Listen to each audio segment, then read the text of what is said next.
¿Te has dado cuenta de las expresiones que hacen los niños o los bebés, incluso cuando descubren nuevos sabores, ¿verdad? En especial si son, podríamos decir, sabores explosivos. Imagina cuando un bebé recién apenas conoce el sabor del limón, ¿verdad? Empieza a hacer muchos gestos y muchas caras, probablemente de desagrado, pero también cuando conoce el sabor del chocolate o de un dulce, ¿verdad? Entonces ahí la cara de este niño se convierte en alegría pura, ¿verdad? Y puedes ver su rostro, notar las expresiones que está haciendo de algo que verdaderamente le llena de gozo, le llena de alegría en estos momentos que él está disfrutando de ese sabor. Y podría haber muchos sabores o comidas especiales que pronto se van descubriendo. Pero con el tiempo, esa emoción o esas reacciones que tenía esta persona empiezan a desaparecer, se empiezan a hacer comunes. Ya es algo conocido para ti, ya es algo que no puede traer tanta alegría o tanto gozo porque pues son cosas que ya conoces, te acostumbras a ese sabor, a las glándulas ahí en tu boca, ¿verdad? Ah, ya lo conocen, ya no es esa nueva expresión. Y eso es algo que pasa no solamente con los bebés cuando están descubriendo los sabores y acostumbrándose a los sabores, sino que es algo que nos pasa a todos nosotros. Y podemos entender entonces nuestra condición es que empezamos a convertir en lo maravilloso en algo cotidiano, en algo que estamos nosotros acostumbrados. Lo maravilloso lo volvemos cotidianos, pero lo más importante es que olvidamos su gloria, la gloria de esa cosa. La primera vez que comiste ese chocolate, seguramente hubo una explosión de sabores en tu boca, ¿verdad? Y eso crea reacciones en nuestro cerebro que lo acostumbra para esto es algo delicioso y esto es algo bueno, pero luego se acostumbra y ya no es maravilloso y ya no es algo glorioso que nosotros estamos viendo, sino que simple y sencillamente es algo cotidiano. Y a nosotros como creyentes corremos el riesgo de que nos pasen las mismas cosas, especialmente cuando estamos hablando de cosas espirituales. Nos empezamos a acostumbrar. Y ahorita hablábamos el pastor Mateo en la introducción recordaba la semana pasada estábamos estudiando este nacimiento glorioso de Cristo y era un bebé y podían disfrutarlo de él, pero no era cualquier bebé, era el bebé que iba a traer la salvación para el mundo. Pero puede ser que los padres e incluso la gente con el pasar de los días iban perdiendo esa emoción. Y eso es algo que nos puede pasar también a nosotros. Nos olvidamos de lo maravilloso que es Cristo y nos maravillamos de cualquier otra cosa. Empezamos a distraernos con cualquier otra cosa y lo triste es que olvidamos la gloria que tiene el Señor, la gloria que es este Salvador que nos ha traído a Dios a nosotros como este regalo. La semana pasada terminábamos ahí con el bebé en brazos. Nos explicaba a Mateo acerca de cómo estaban en esa cueva, ¿verdad? Las cosas que estaban pasando ahí en el pesebre, en la intimidad, los pastores dando gracias por las cosas que habían sucedido, los ángeles cantando de esta situación tan gloriosa que estaban viviendo que cambiaría la historia. Pero ¿y luego? Luego, ¿qué pasó? Y es lo que vamos a ver el día de hoy. Versículo 21 dice que cumplidos los 8 días, algo normal o tradicional para ellos, entonces, cumplidos estos 8 días, van a circuncidar al niño y le pusieron por nombre Jesús, el cual le había sido puesto por el ángel antes de que fuese concebido. Recordamos lo que ya hemos estudiado, ¿verdad? En 2 ocasiones el ángel se aparece a María y también se aparece a José y les dice el nombre que va a tener este bebé, y ese nombre sería Jesús. Entonces, esta joven pareja hace 9 meses recibían esa noticia y ahora llegaba el momento de la verdad. Ahora ya tenían a ese bebé en sus manos, se llegan los 8 días y entonces, ok, ahora es el tiempo de poner el nombre. ¿Qué vamos a hacer? Ya pasó esa emoción de hablar con un ángel hace 9 meses y ahora viene el tiempo de la verdad, digámoslo de esta forma, ¿verdad? Y ellos tenían que decidir qué nombre le iban a poner. Entonces ellos hacen como se les había mandado y como se les había anunciado. Ponen el nombre de Jesús. Cumplieron con lo que se les había mandado. Y al igual que ellos, hermanos, una pequeña enseñanza que podríamos extraer de aquí es que tú debes de poner tu fe en la dirección del Señor. El Señor les había indicado claramente qué es lo que ellos tenían que hacer en algo tan sencillo como el nombre, pero tan significativo como lo iba a ser el nombre de Jesús. Y ellos también ponen su fe en las promesas que Dios le había dado, en la dirección que Dios le había dado, de ahora cumplir este mandato de ponerle el nombre de Jesús al niño. Hermano, cuando tú y yo hablamos de fe, a veces pensamos en cosas muy automáticas. Bueno, somos creyentes, debemos hacer las cosas porque es lo que debemos hacer, pero no, debemos de verdaderamente poner nuestra fe, nuestra confianza en saber que las cosas que nosotros estamos haciendo es lo que Dios nos está mandando que tú y yo debemos hacer. Y a veces son cosas difíciles o incluso cosas que puede que no tengan sentido para nosotros. Y ahí es cuando tenemos que dar este paso de fe para cumplir la dirección que Dios tiene para cada uno de nosotros. Debemos de confiar en la dirección que el Señor nos está dando. Pero ¿qué más hace esta joven pareja? No solamente ponen el nombre que el ángel les había dicho, sino que ahora aparece un tiempo después de. Y aquí las cosas, la historia que vamos a estar desarrollando, de repente de un versículo a otro pueden pasar muchos meses, o incluso de un versículo a otro, pueden pasar muchos años, ¿verdad? Entonces, parece que aquí ya ha pasado un tiempo diferente. Versículo 22, y cuando se cumplieron los días de la purificación de ellos, conforme a la ley de Moisés, lo trajeron a Jerusalén para presentarlo al Señor. Los días de purificación para ellos se especifican en el Antiguo Testamento y vemos cómo Jesús no solamente va a ser obediente en el futuro, sino que sus padres también están siendo obedientes y están poniendo su confianza en lo que el Señor les está diciendo, ¿verdad? Y ahora ellos cumplen con estos requisitos o estas formas, estos requisitos de la ley que ellos deberían estar cumpliendo. En Levítico 12, 1 al 4 vemos requerimiento que se tiene que hacer.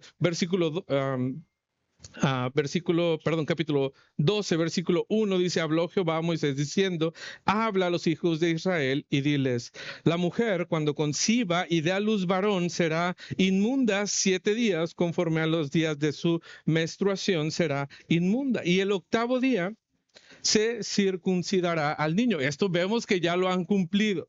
Mas ella permanecerá 33 días purificándose de su sangre. Ninguna cosa santa tocará, ni vendrá al santuario hasta cuando sean cumplidos los días de su purificación. Entonces ya han pasado estos 40 días para María, para la familia, y ahora se presentan al proceso o a este rito de purificación. Y qué sabio es nuestro Dios, ¿verdad? Eso ahora es tan común para nosotros hablar de la cuarentena de una mujer cuando ha tenido un bebé, y vemos como el Señor tiene cuidado especial de sus hijos, y como veremos en el Evangelio de Lucas, también pone atención y un cuidado especial para las mujeres, pero esto no es solamente exclusivo sino que en toda la historia lo ha hecho así. Y ahora José y María van al templo a presentar estos sacrificios necesarios que ellos tenían que hacer como parte de este proceso de purificación que ellos tenían que hacer. Esto se hacía en dos pasos, lo podemos decir de esta forma. Primero era la purificación de la mujer. Todo lo que tenía que ver conforme a la menstruación o incluso a la sangre de la mujer se consideraba un proceso impuro. Por lo tanto, después tenía que pasar por esta purificación después del nacimiento de un hijo. Tenía que presentar este sacrificio. Pero luego venía un sacrificio de redención.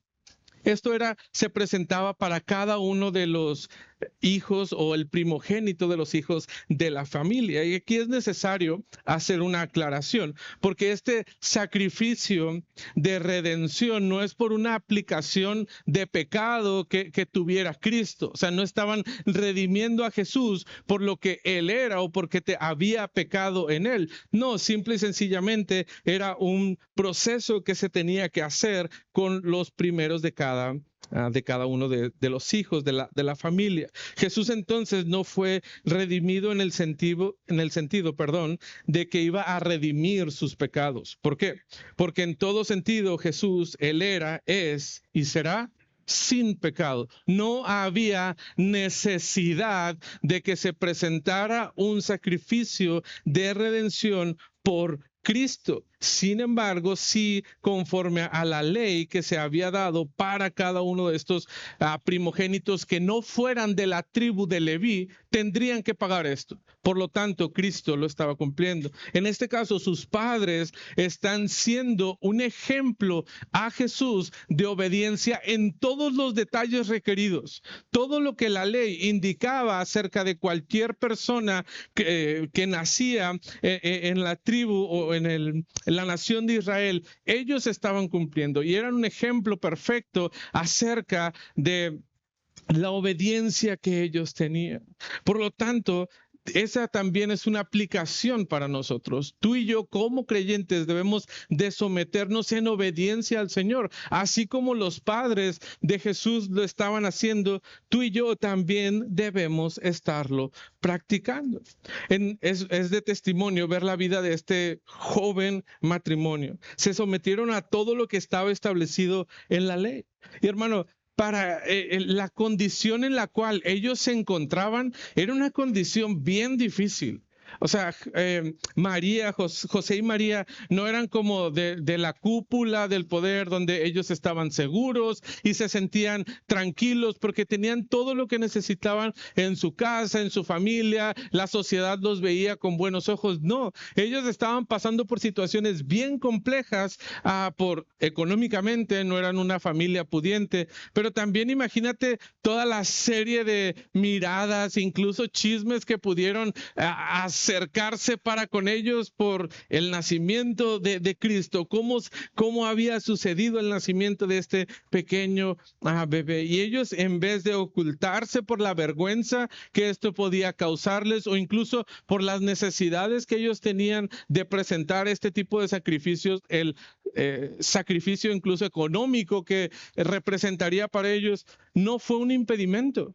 Ellos estuvieron dispuestos a cumplir en todo momento los requerimientos de la ley, lo que se tenía que cumplir para ellos. Y hermano, al igual que ellos, nosotros debemos obedecer los mandatos del Señor. Y esa es como la primera lección que tú y yo podemos sacar de estos versículos. Hermano, tú debes obedecer los mandatos del Señor, porque Él te ha puesto ahora en esta nueva vida, esta nueva condición, y ahora tenemos que empezar a vivir de esta manera.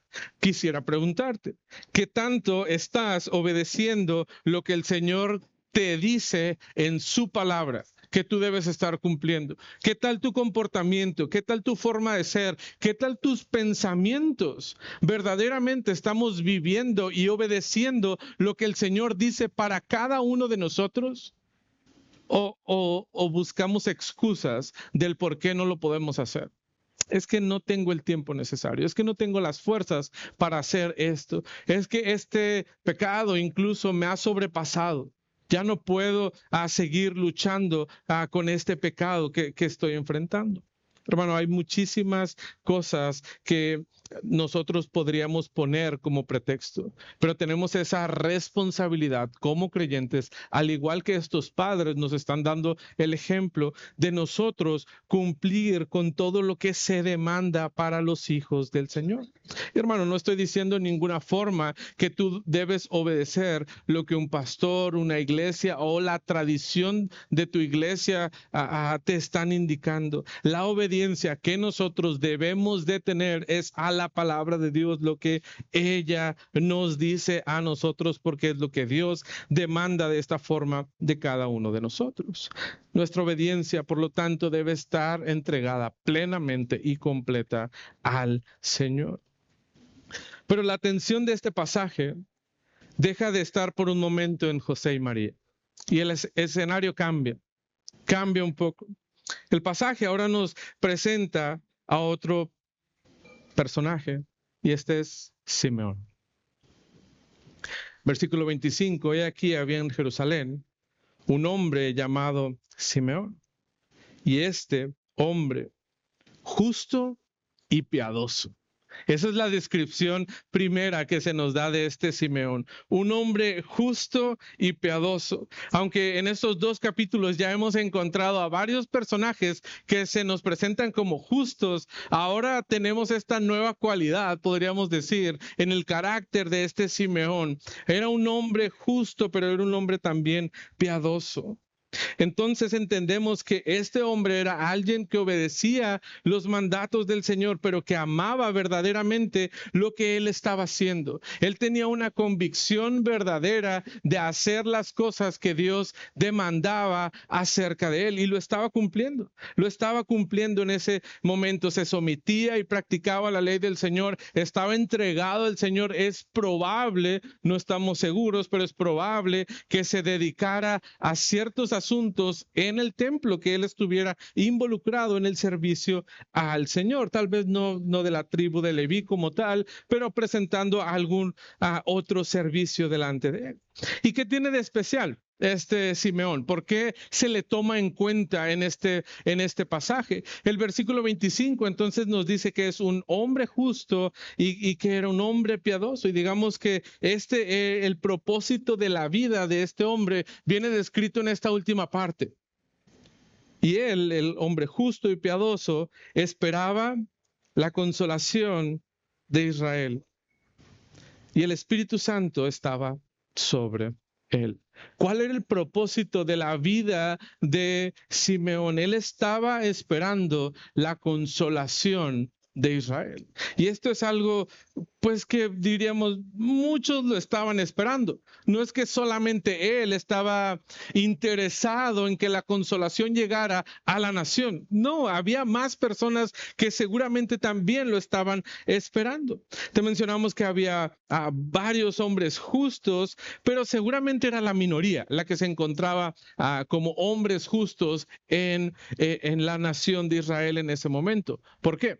Porque estaban en una época complicada para sus vidas. No es que estaban viviendo la mejor vida o estaban de la forma más cómoda posible. Entonces ellos deseaban y esperaban no solamente ese consolador, sino ese Salvador, ese Mesías prometido que iba a cambiar por completo lo que estaba pasando en la vida de la nación. Dominados políticamente por el Imperio Romano, había carencias económicas, seguramente por la opresión de los líderes injustos, como lo era Herodes. Sabemos cómo era este hombre. Y espiritualmente, ¿cómo se encontraba la nación espiritualmente en donde se desenvuelve esta historia de Simeón? Bueno, guiados y controlados prácticamente por los fariseos. Eran personas que verdaderamente no estaban interesados en el corazón de la nación, sino que estaban interesados en que se cumplieran los ritos necesarios que ellos consideraban incluso para poder obtener la salvación y estar en una armonía con el Creador, con el Dios del universo. No solamente eso, sino que había un silencio de Dios. Parecía que Dios los había abandonado. pero había hombres justos y fieles que permanecían esperando el cumplimiento que el Señor les había dado. Es por esto que Simeón estaba esperando esa consolación de Israel. Y esa consolación, hermanos, hay muchas referencias al Antiguo Testamento que nos hablan cómo el Señor va a venir a consolar a su pueblo. Podríamos hablar de Isaías 7:14, 25:9, Isaías 66, los primeros como 9, 11 versículos, hablando de el consolador que iba a venir. Y aquí está Simeón esperando el cumplimiento de esas promesas que el Señor ha hecho para su nación. Él las estaba esperando, pero había algo especial en él. Y es que probablemente pasamos por alto la característica más importante del carácter de Simeón. No es que solamente era un hombre justo, un hombre piadoso y que estaba esperando la consolación del Señor. La característica más importante en este personaje es que el Espíritu Santo moraba en él. El Espíritu Santo moraba en este Simeón. ¿Y qué hacía el Espíritu Santo? ¿Cómo obraba el Espíritu Santo en la vida de este hombre? Versículo 26. Y le había sido revelado por el Espíritu Santo que no vería la muerte antes que viese al ungido del Señor. Esta es la misión que este hombre tenía. Él tenía que esperar. Él no podía morir hasta ver el Consolador, el que iba a traer esta esperanza, el ungido del Señor iba a llegar. Simeón no moriría hasta ver al Mesías. Esa era su tarea. Esa era lo que vino a él en este momento. No sabemos en qué etapa de su vida fue dada esta revelación, cómo el Espíritu Santo empieza a morar en él y revela estos detalles. Pero esa promesa fue dada. Y yo creo que ya tenía un poco de tiempo esperando que se cumpliera esto. Nos habla de alguien mayor y de hecho utiliza expresiones, el mismo Simeón, que nos hacen pensar que ya era un hombre de edad avanzada o muy avanzada, ¿verdad? Pero entonces él seguía esperando, seguía firme, esperando lo que el Señor había prometido para él. Y llega el versículo 27. Y movido por el Espíritu, vino al templo.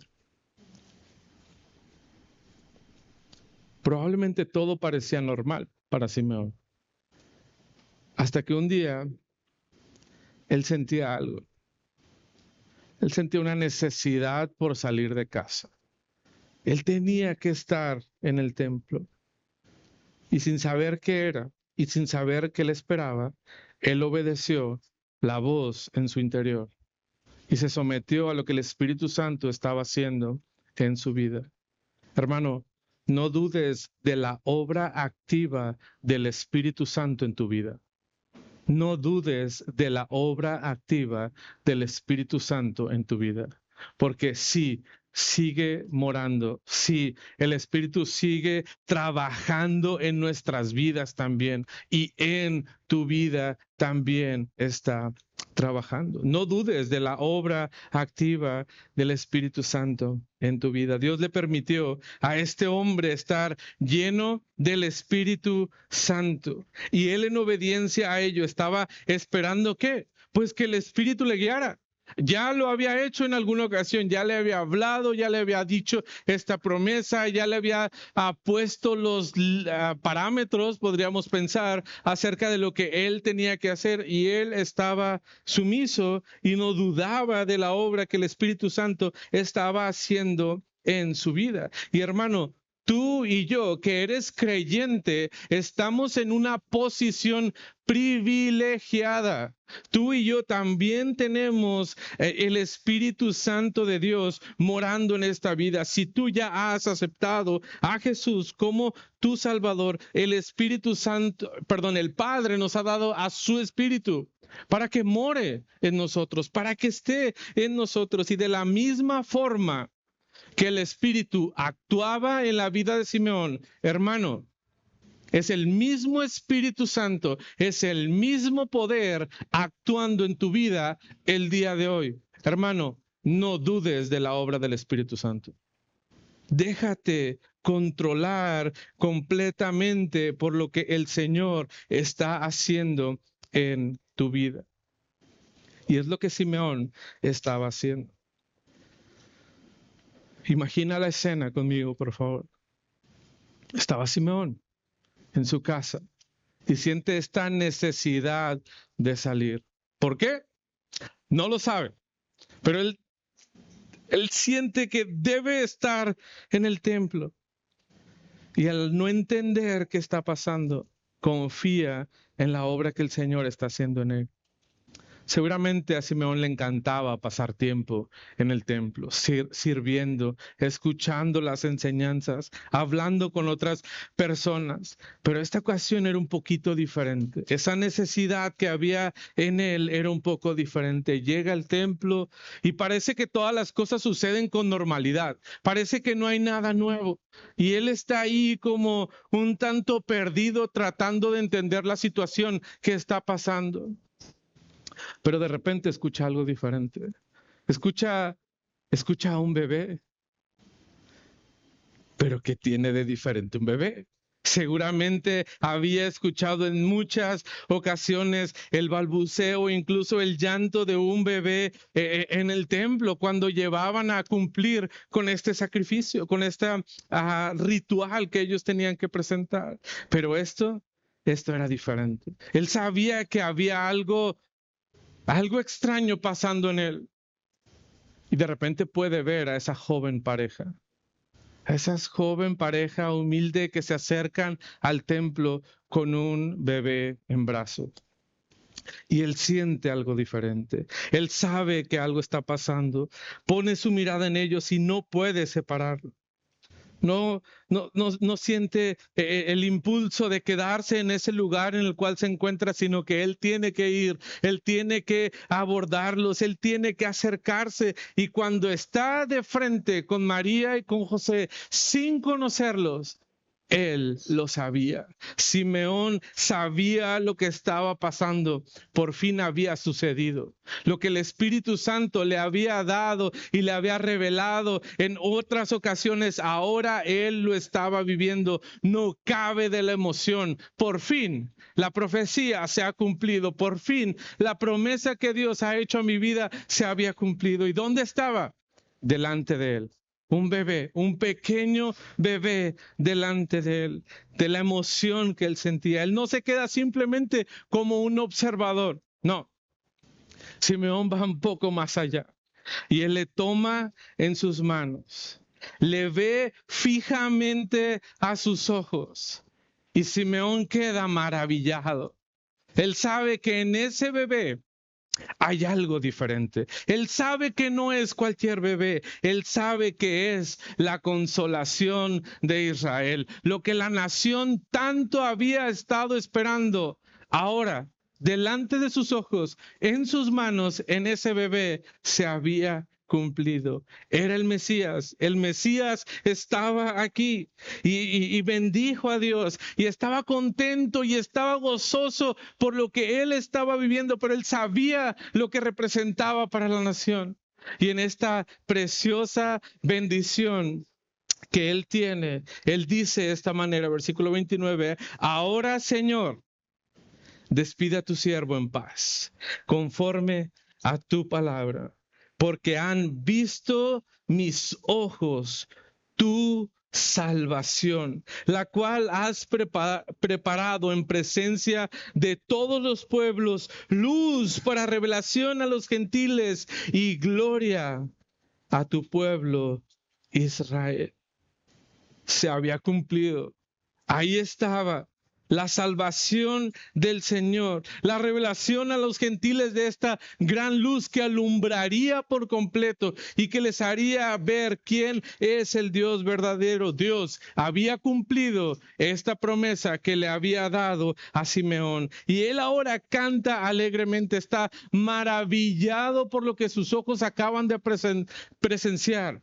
En sus manos el Salvador, en sus manos el Mesías, en sus ojos él podía ver la salvación del Señor delante de él. Y esta salvación que iba a ser de gloria para el pueblo de Israel, pero también que iba a traer luz al pueblo gentil que se encontraba perdido en las tinieblas. Hermano, no solamente no dudes de la obra activa del Espíritu Santo, hermano, gózate del cumplimiento de las promesas del Señor. Hablábamos la semana pasada del gozo que producía este niño y hermano, nuevamente, gózate en el cumplimiento de las promesas del Señor, porque no solamente es un cumplimiento para Simeón, porque también es un cumplimiento de esas promesas para ti y para mí. Tiene una afectación directamente contigo. ¿Por qué?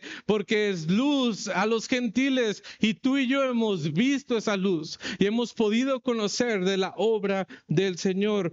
Gózate entonces, hermano, del cumplimiento de esta promesa del Señor. Hermano, ¿lo haces? Hace una semana nos estaban diciendo que debemos gozarnos. Y hermano, ¿lo has hecho? ¿Verdaderamente te gozas del milagro de la salvación? Porque para el pueblo de Israel era una promesa que apenas se estaba cumpliendo, pero tú y yo lo podemos ver a plenitud, podemos saber verdaderamente qué es lo que Cristo ha hecho, la obra de Jesús ha hecho. Pero no, qué aburrido. Es la historia de Jesús, ya no la sabemos. Yo no sé por qué eligieron hacer los evangelios. Ya conocemos la mayoría de todas estas historias. Y sí, hermano, cuando volvemos a escuchar de la obra del Señor, es impresionante, pero a veces somos apáticos de escuchar la obra que el Señor ha hecho. Tú y yo estamos siendo apáticos con la gloriosa y maravillosa obra de salvación. Y estamos pensando en todos menos en la palabra que Dios nos ha revelado. Hermano, adoramos a Dios solo moviendo los labios, porque este es el estilo de música que a mí no me gusta. Si fuera un poquito diferente, me gustaría más. ¿O porque siempre tenemos que estar parados? ¿Por qué no podemos estar sentados un momento? No, es que fulanito director a mí no me gusta, o fulanita música no me gusta, o fulanita letra no me gusta. No, y adoramos, pues ahí más o menos, ¿verdad? Salgo del edificio y de los servicios y me olvido de lo que se ha compartido, me olvido por completo de lo que es la obra de Cristo. ¿Por qué? Porque los problemas allá afuera abruman mi vida y eso es lo que llena mi mente por completo y olvido la gloriosa y maravillosa obra que el Señor ha hecho de salvación. Hermano, te estás gozando del cumplimiento de la salvación en tu vida. Tú tienes esa oportunidad de disfrutarlo, de gozarte y de maravillarte. Hermano, lo estás haciendo. Simeón lo vio. Y hermano, tú lo puedes disfrutar.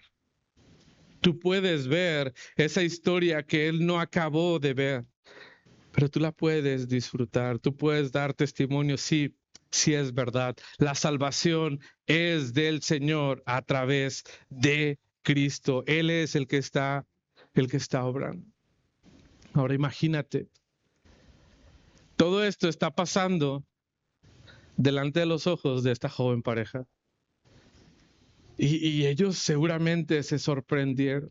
Han quedado impactados por lo que se decía acerca de Jesús.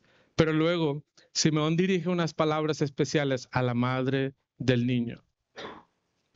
Tu hijo sí será una bendición, pero tu hijo también será de tropiezo para muchos otros. Muchos otros caerán a consecuencia de este Jesús. Y aún le da una imagen muy vívida y muy cruel probablemente. Pero ella, para que la salvación tuviera ese efecto, esa luz llegara a las naciones, para que la consolación llegara a Israel, le describe un poco el sufrimiento que ella tendría que pasar al ver a su hijo en un madero. Y seguramente esas palabras que habían llenado de gozo hace un momento a María, ahora le traen preocupación y angustia por lo que este hombre le acababa de decir acerca de su hijo. Ahora, la historia nos presenta a un personaje más. Ahí mismo estaba Ana. Ana también se encontraba en ese lugar. Ahora, Ana era una profetisa que servía en el templo. Y la profecía era un oficio que parece que no estaba vigente en ese momento. Recordemos, venimos de 400 años de silencio. Probablemente Ana no tenía mucho trabajo en estos últimos días, ¿verdad? Sin embargo, aquí Lucas nos menciona que Ana servía de esta forma en el templo y también nos destaca otra cosa acerca de ella. Ya no da tanta descripción acerca de si era una mujer justa, que creemos que sí, si era una mujer piadosa, creemos que sí, sino que ahora lo que destaca acerca de esta profetisa Ana es su edad. Ya era una mujer de edad avanzada. Nos dice que había tenido un matrimonio que parece que duró unos pocos años, ¿verdad? Y luego hay un debate si esta mujer luego pasó 84 años por ahí como viuda o en este momento en el que Lucas está describiendo que pasó esta escena, si tenía 84 o si tenía 105, 6, 7 o tantos años, pero era una anciana de edad muy avanzada, ¿ok? Hasta ahí lo vamos a dejar. Pero lo último que destaca este pasaje acerca de Ana no es profetisa, es una mujer que ya es de edad muy avanzada y nos dice que ella servía en el templo. Lo que destaca es el servicio que ella estaba haciendo a su ritmo. No es que andara haciendo cosas que demandaran muchísimo esfuerzo, cosas específicas de ella que no podía hacer. No, ella podía servir al Señor como haciendo oración y haciendo ayuno. Hermanos y hermanas, todos vamos a llegar a la edad de Ana. Bueno, no. O sea, todos vamos a llegar, algunos vamos a llegar a ser viejitos, ¿verdad? Algunos no vamos a llegar, pero los que el Señor nos permita ser estos ancianos, podemos servir en la oración y haciendo ayuno. Se habla mucho en nuestros días, ¿verdad? De una, ¿cómo le dicen? Vejez digna o algo así, no me acuerdo cómo lo dicen, ¿no? Pero el punto es que en los años de tu vejez tú puedas ser útil o que tú puedas hacer algo para ti mismo, para sentirte bien. Pero hermano, una vejez digna es poder servir al Señor todavía a esa edad. Y Ana lo estaba haciendo, tenía esa disposición de servir. Quisiera preguntarte, hermano, ¿cómo vas a pasar tu vejez? O si ya la estás pasando, ¿cómo estás pasando tu vejez? Al llegar a esta edad, no te creas la mentira de, no, tú ya no eres útil en el ministerio. Tú ya no puedes servir al Señor. No, claro que puedes servir. Claro que el Señor puede utilizarte en esa edad también. Invierte tu tiempo en oración por otros. Invierte tu tiempo en oración por la expansión del Evangelio. Pero también comparte el Evangelio. Habla con otros, aprovecha las oportunidades que tienes para compartir de este glorioso y maravilloso mensaje que hemos encontrado, ¿verdad? Y es para todos, es una exhortación para todos, para los viejitos también, no se me ofendan, si no, no me van a dar comida en la casa esta semana. Pero el Señor nos da la oportunidad de ser útiles en todo momento, ¿verdad? Y ahora vemos a Ana, que no solamente fue una espectadora, porque ella estaba ahí cuando Simeón llegó, toma al niño en brazos y empieza a alabar el nombre de Dios por las cosas que estaban pasando. Ana no se quedó ahí y se llenó de alegría y estaba contenta por lo que estaba pasando. No, ella se gozaba también y empezó a dar gracias a Dios por lo que acababa de pasar. Ella entendía quién era Jesús. Ella entendía que el Mesías había llegado. Ella entendía que la consolación salvación que tanto había deseado Israel, ahora era una realidad para ellos. ¿Qué hizo? ¿Se quedó ahí sentada, viendo simple y sencillamente? ¿Lo guardó en su corazón como un buen recuerdo? Seguramente sí, pero no se lo guardó solamente para ella, sino que entonces Ana empieza a compartir de este mensaje, empieza a hablar con otros y empieza a anunciar: el cumplimiento ha llegado. El Mesías ha llegado, Jesús está aquí, la salvación del pueblo ha llegado, y empieza a compartir esta maravillosa noticia. Y hermano, al igual que Simeón y al igual que Ana, tú debes anunciar la maravillosa llegada del Salvador. Anuncia la maravillosa misión del Salvador. Ya hemos visto, ya ha llegado, ya conoces el Evangelio, hermano. Compártelo.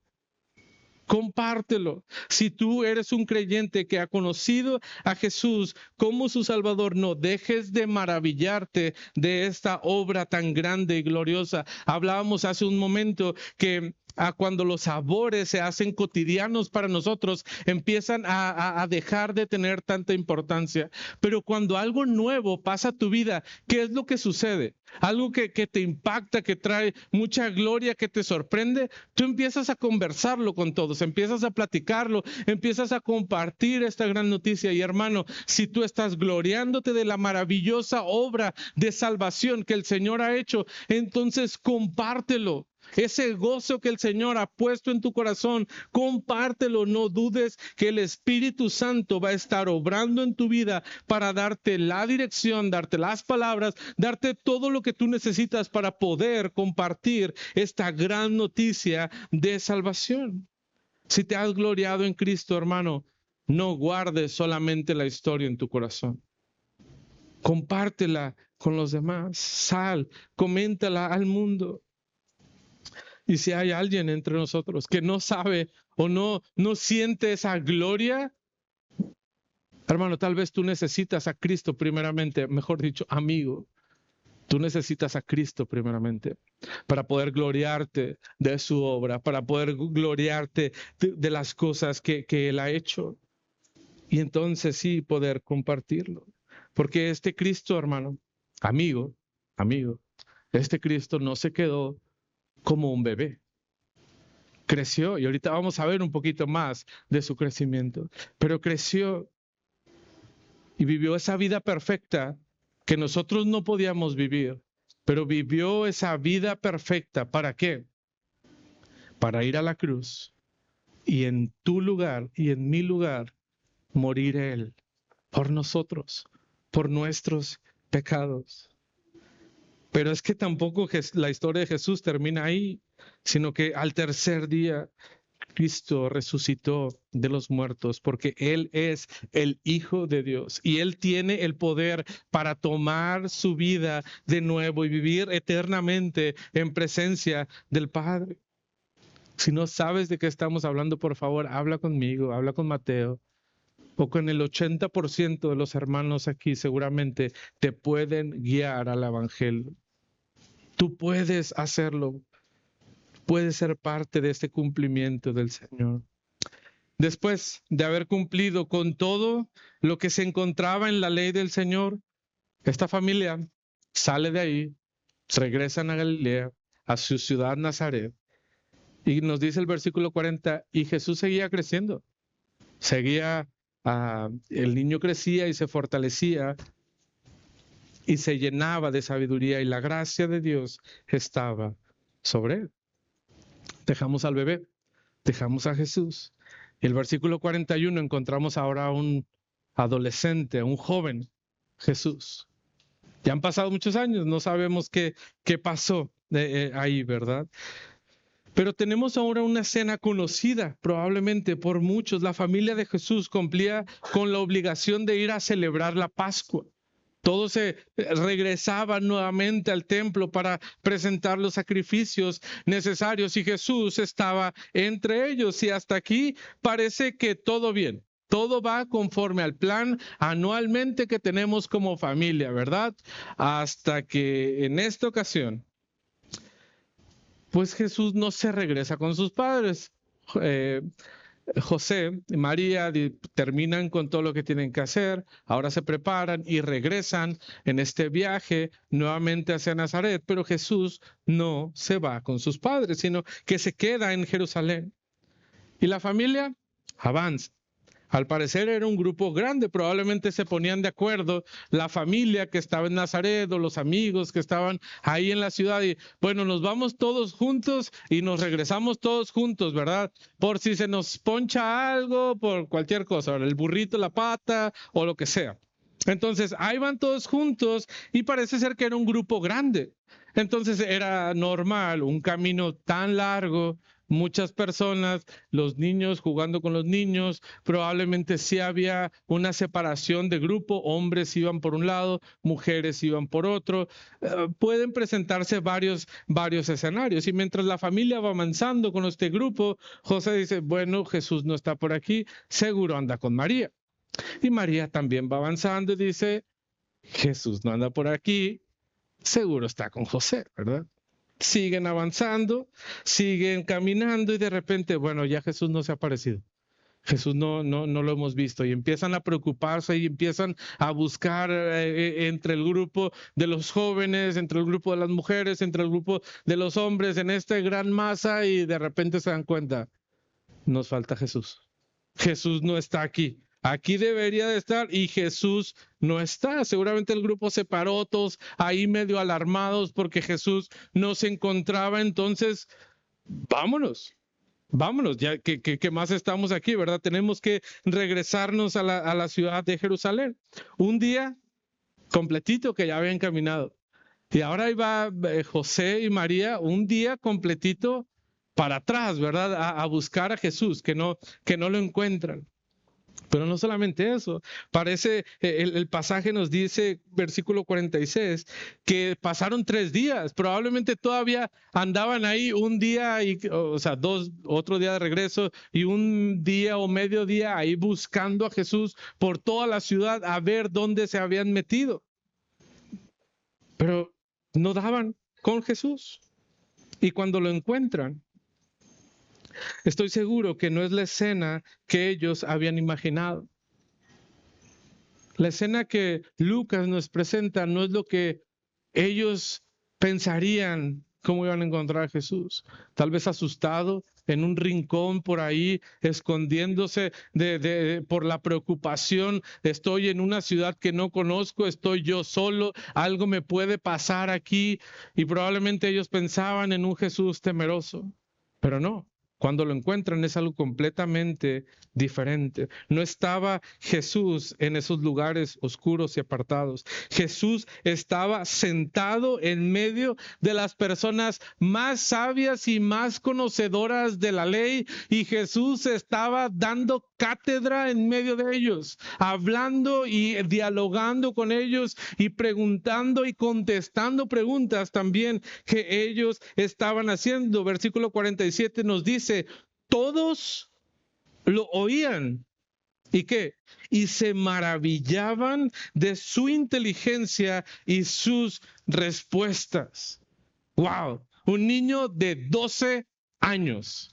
En medio de probablemente gente adulta y gente de edad avanzada, que eran los más sabios, que tenían oportunidad de educarse y de leer la mayor cantidad posible, y estaba este joven ahí de forma tan normal compartiendo con ellos. ¿Por qué? Porque había algo muy especial en Jesús, y las personas cuando veían y escuchaban lo que Jesús tenía que compartir, las personas se maravillaban por lo que él estaba diciendo.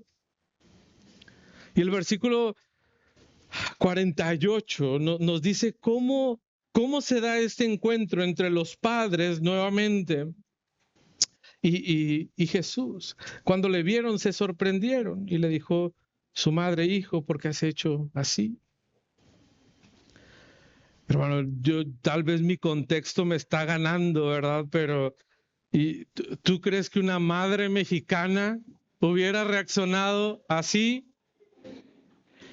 A la distancia ve a Jesús y hace dos cosas. La primera, ¿qué iba a hacer? La chancla, exactamente. Iba a tomar la chancla y después de la chancla iba el grito desde acá, ¿verdad? Jesús. Pero no fue así. Yo creo que sí, pero no, ¿verdad? Nos dice que no fue así.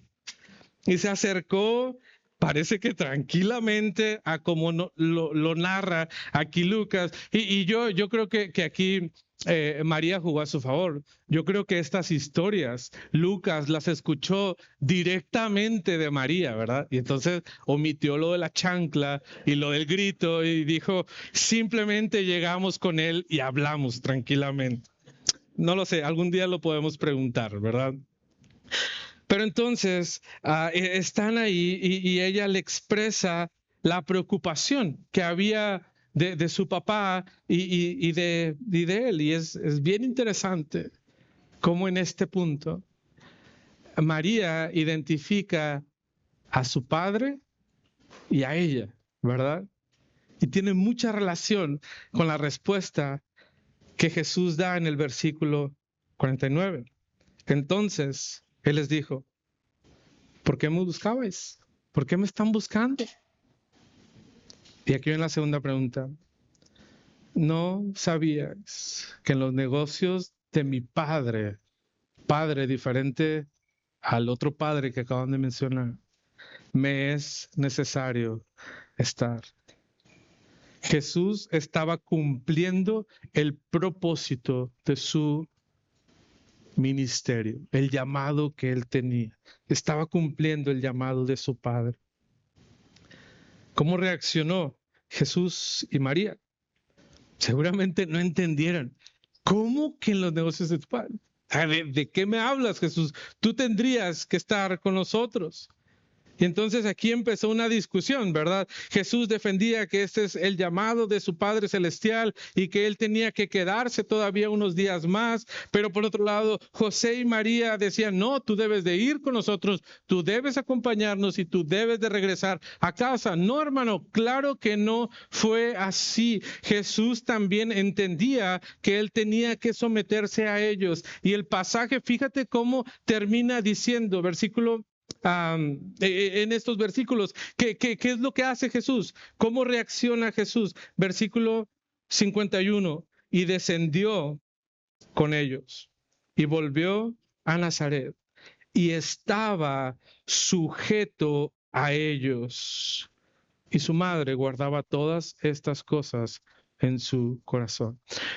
Jesús estaba argumentando con las personas más sabias, más inteligentes y les estaba contestando todo lo que ellos preguntaban de una forma increíble de la cual se maravillaban. Pero llega su padre y su madre y él ya no debate. Llega su padre y su madre y le dan una orden y él se somete porque él sabe que su padre les ha puesto a ellos dos como la autoridad en ese momento.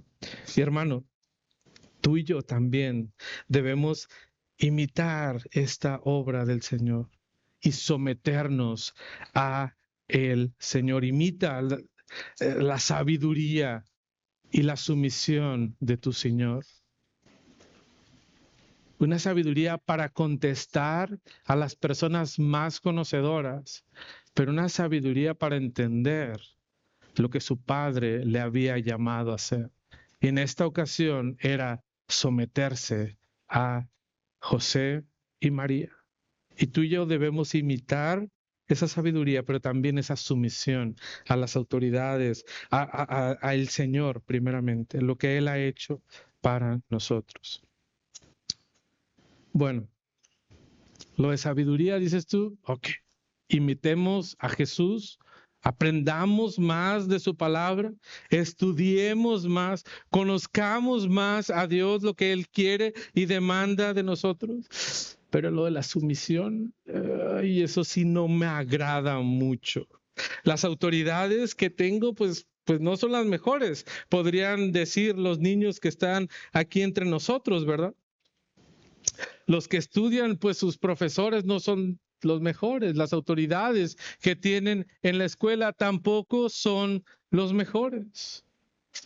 Pero hermano, No te sometes a las autoridades por la autoridad que tú tengas. Te sometes a ellas porque el Señor te ha mandado. Te sometes a ellas porque Jesús nos ha dado este ejemplo de sumisión que debemos de tener para con nuestras autoridades, cualquiera que éstas sean. Y joven, niño, si tus padres no están modelando el evangelio de forma correcta, aún tú te puedes someter a ellos, aún lo puedes hacer. Jesús tenía todos los argumentos para no someterse a José y a María, pero no lo hizo. No se rebeló. Él entendía cuál era su posición y cuál era su tiempo. Hermano, sométete a las autoridades que Dios ha puesto en tu vida. Y esto tiene una aplicación en tu escuela, en tu trabajo, en tu familia y también en la iglesia. Sométete a Él. Hermano, si has perdido el gozo y el encanto de tu salvación, me gustaría que meditáramos en esta verdad central del pasaje. Tú tienes la oportunidad de maravillarte en Jesús, el Salvador, y por lo tanto anuncia su evangelio y sométete a Él. Hermano, no pierdas de vista quién es Jesús. No pierdas de vista lo que Él ha hecho. Maravíllate en Él, deleítate en Él. Disfruta de esa comunión que puedes tener con Él. Pero no solamente eso, no lo guardes en tu corazón solamente para ti, compártelo con otros. Comparte con otras personas acerca del glorioso evangelio de salvación. Y por último, hermano, sométete a Él. Sométete al Señor. ¿Por qué? ¿Por qué habría de ser esto? ¿Por qué habría de maravillarme? ¿Por qué habría de anunciar el evangelio? ¿Y por qué habría de someterme a este Jesús, hermano? Porque Él se lo merece, porque es este Dios que nosotros ahora contemplamos, que ve la grandeza de su obra. Porque ha hecho cosas increíbles, no solamente en la naturaleza, sino que ha hecho la cosa más increíble, que es el milagro de la salvación, la maravillosa obra de redención que trajo luz a este mundo. Es probable que necesitamos recordar el amor que tenemos por Jesús. Tal vez tus problemas, tus obligaciones, los afanes de este mundo o incluso tu apatía han desviado tus ojos de Jesús, pero Él debe ser el mayor deleite de tu vida.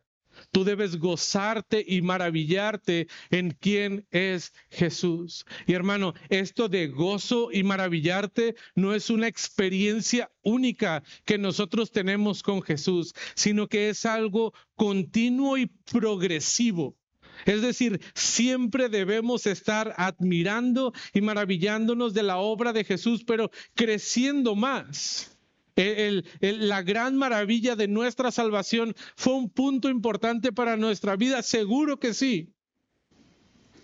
Pero ahora le conocemos más. Ahora sabemos muchas cosas más de lo que el Señor ha hecho. Y eso debería de llenar nuestro corazón de gozo y admiración por quien es Jesús. Y este debe ser un motivo suficiente para hacerlo. Quisiera terminar con estas preguntas de meditación, primeramente o de reflexión. ¿Obedeces lo que Dios ha dejado en su palabra para sus hijos? Hermanos, ¿de verdad estás entregando tu vida en obediencia a Él? ¿O estás siguiendo una religiosidad solamente? Hago las cosas porque las demás personas los están haciendo. No, el ser hijos debe incluirte a ti también.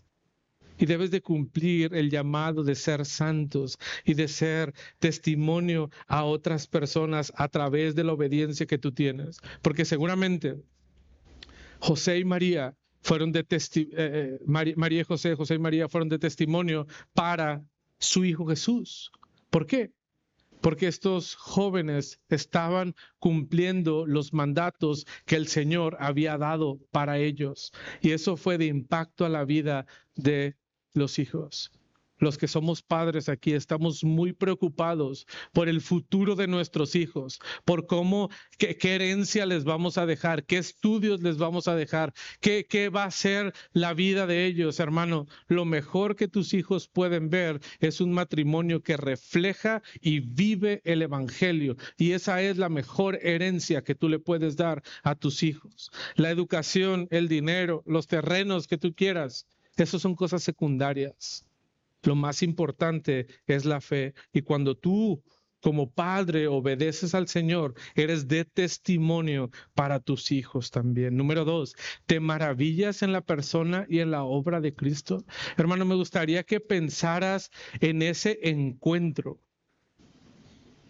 En ese encuentro de Jesús y Simeón. La oportunidad que tuvo de tenerlo en sus brazos y de ver sus ojos a unos centímetros de distancia, y la maravilla que debió ser para ese hombre. Hermano, quiero preguntarte, ¿tú estás maravillado de la persona y de la obra de Jesús? ¿De verdad sientes esa emoción por quién es Jesús? Pero no solamente por quién es. Hermano, tú y yo conocemos la obra de Él. Deberíamos de maravillarnos por eso que Él ha estado haciendo. Y número 3, hermano, ¿estás meditando en la sabiduría y en el ejemplo de Jesús? Porque cuando meditamos en eso, entonces podemos someternos y seguir el ejemplo que Él ha hecho. Hace un momento cantábamos cómo el Señor es nuestro Salvador. Hablábamos de la importancia que Él tiene para nosotros.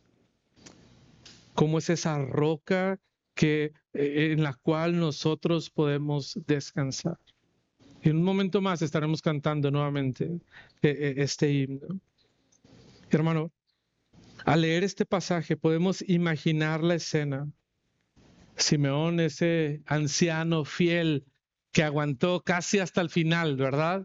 Estaba listo y esperando a lo que Dios le había dado, lo que el Espíritu Santo le había prometido. Ese momento glorioso, el cual él se había disfrutado estando ahí en el templo. Pero hermano, tú y yo tenemos una oportunidad mucho más grande que la que tenía este Simeón. Él pudo exclamar, ahora, Señor, despide a tu siervo en paz. ¿Por qué? Porque has visto mis ojos tu salvación, y tú no solamente has visto la obra de Cristo, tú has disfrutado de forma personal lo que el Señor ha hecho en tu vida. Tú has visto esa revelación completa, este Cristo crucificado, resucitado, y este Cristo glorificado también. Y hermanos, si Simeón se maravilló al ver a Jesús, tú también debes hacerlo. Tú también debes alabar a Dios con todo tu corazón por la obra que Cristo ha hecho ahí. La luz de la redención que Simeón vio en parte, hermano, hoy brilla en plenitud contigo y conmigo. Tú y yo somos esos gentiles que se han beneficiado de la luz de Cristo, la luz y la salvación que Él ha traído a nuestras vidas. Hermano, quiero invitarte a que podamos descansar en esta gran verdad que el Señor ha dado para nosotros. Y ahorita, mientras entonamos un canto, que no solo sean palabras, sino que verdaderamente sea un acto de adoración por lo que Cristo ha hecho en tu vida y lo que Cristo representa para tu vida, y cómo ahora Él nos gloriamos en la obra que Él está haciendo. ¿Por qué no cierras tus ojos y oramos al Señor? Dios, gracias.